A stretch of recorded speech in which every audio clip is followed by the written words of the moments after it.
Welcome back to another technical deep dive here in the debug zone.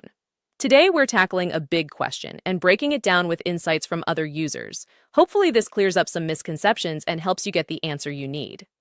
So buckle up, stay a little curious, and let's jump right in.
And that's a wrap.